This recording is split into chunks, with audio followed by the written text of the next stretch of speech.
මේ වගේ දෙයක් වෙලා තියෙනවද කියලා චුට්ටක් කියලා බලන්න. ඉතින් මෙන්න මේ වගේ ෆෝල්ඩර් එකක් තිබ්බ මල් ළඟ software එකක් දාලා ඉතුරු වෙච්ච එකක්. ඉතින් ඒක delete කරන්න බෑ. ඉතින් මෙන්න මේ විදිහට එනවා the action can't be completed because ඉතින් ඔය ලෙඩේ තමයි දිගට වෙන්නේ. හරි ඉතින් මේක ගැන කතා කරනකොට ඔයාලා ගේම් එකක් ඉන්ස්ටෝල් කරලා එහෙම නැත්නම් software එකක් ඉන්ස්ටෝල් කරලා ඒක අයින් කරන් පස්සේ හෝ ඒක delete කරන් පස්සේ ඒ delete කරන්න බැරි වෙන ෆෝල්ඩර් මොන හරි ඉතුරුලා තියෙන්න පුළුවන්. අද ආයි බලමු මේ වගේ දේවල් කොහොමද ඉක්මනින්ම delete කරලා දාන්න කියලා. ඉතින් ඔක තියෙද්දිත් එන ඉස්සරහ තියෙන දකින්නකොටත් නිකන් දැන් මට නම් ඔක තියාගෙන ඉන්නම බෑ. ඉතින් delete කරන්න මෙතන. ඉතින් මොකක්ම හරි පාවිච්චි කරලා ඒවලට delete කරන්න තමයි හදන්නේ. ඉතින් හැබැයි මේ වගේ පොඩි රිස්ක් එකක් තියෙනවා කියන එකත් මතක තියාගන්න ඕනේ. මොකද ඊගනත් ඔළුවේ තියාගෙන තමයි අපි මේ වගේ වැඩක් කරනවා නම් කරන්න ඕනේ. ඉතින් ඒකත් කියන්න ඕනේ. ඉතින් ඔයාලා අදත් එකතු වෙලා ඉන්නේ Anytiplk channel එකට. ඉතින් දැන්ම subscribe කරලා නැත්නම් යට තියෙන බටන් එක බලලා දැන් බලමු කොහොමද මේ වැඩේ කරගන්නේ කියලා. CMD වලින් try කරා. එතකොට එක tool පාවිච්චි කරා ඒත් හරියගෙන. ඉතින් ඊට පස්සේ තමයි මෙන්න මේ super tool එක මට හම්බුනේ. ඉතින් ඒත් එක්ක මට හිතුණා ඔයාලට වීඩියෝ එකක් ගේන්න ඕන කියලා. ඉතින් බලමු කොහොමද වැඩේ කරගන්නේ කියලා. ඉතින් ඉන්ටර්නෙට් එකට කනෙක්ට් වෙලා සුපුරුදු පරිදි ඔපෙරා browser එක on කරගන්නවා.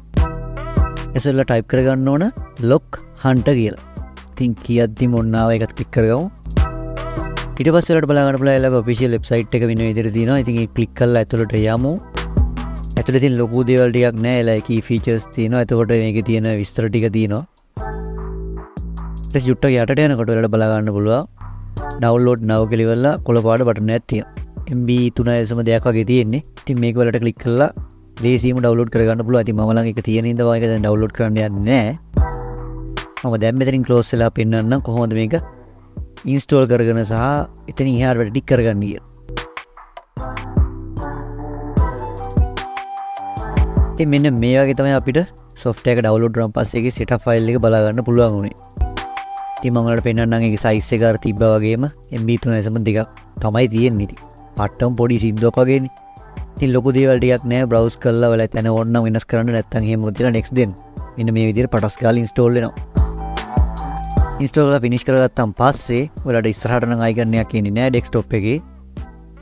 ඔයාලට ඕන නම් start menu එකට ගියන් පස්සේ මෙන්න මේ වගේ උඩ බලා ගන්න පුළුවන් Lockhunter කියලා. ඒක yes දෙන්න ක්ලික් කරපු ගාම yes දුන්න ගමන් අපිට මෙන්න මේ වගේ open වෙනවා. ඉතින් ඒලත් කියලා තින්නේ මෙතන ඔයාගේ folder එකට right click කරලා වැඩේ සරලවම කරගන්න පුළුවන් කියලා. ඉතින් මේක අපි close කරමුකෝ. මල්ලක තියෙනවා සින්දුවක් ඉස්සරහ. ඔයාලා ඒක උගක් වෙලාවට දකින්නවා. ඉතින් මම මේකට right click කරලා පෙන්නන්න yes කරගෙන කොහොමද මේ වැඩේ කරගන්න පුළුවන් වෙන්නේ කියලා. හරි. ඒලා හරියක් දීලා අපි පෙන්නනවා මේකේ නම් එහෙම ලොකෝට ලොක් වෙච්ච දේවල් නම් නැහැ කියලා. ඒක delete කරගන්නත් පුළුවන් simply මෙතනින් click කරලා මේ ෆයිල් එක නම් කිසි අවුලක් නැහැ. ඉතින් මම මේකට නිකන් උදාහරණයක් විදිහට පෙන්නන්න. more details කියන එක click කරොත් එහෙම ඒකේ තියෙන තව මොන හරි තියෙනවා නම් ඒවත් එනවා.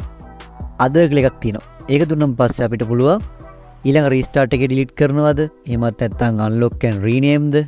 unlock කරලා copy කරනවද? අන්න ඒ වගේ වැඩ ටික. දැන් අපි යමු අර ඉස්සරලා මම පෙන්නුවේ delete කරගන්න බැරි ෆයිල් එක. ඒකේ ඉතුරු ටික කරගත්තේ කොහොමද කියලා. දැන් අපි යමු එතෙන්ට. ඉතින් ඒකේ මම folder එකේ ඇතුළටම ගියන් පස්සේ මට බලා ගන්න පුළුවන් උනේ මෙන්න මේ වගේ DLL ෆයිල් එක. ඉතින් මම ඒකට try click කරලා අර විදිහටම was logging the this file කියන click කරලා yes කරා. yes කරපු ගමන් මෙන්න මේ විදිහට ඉතින් ඔයාලට මම කලිනුත් පෙන්නුවානේ. ඉතින් ඒකේ more details වගේ දේවලුත් තිබ්බා. මෙතන වල පොඩ්ඩක් ඉතින් බලන්න ඉතින් මේක delete කරනවද නැද්ද? දැන් Windows damage වුණොත් මොකද වෙන්නේ?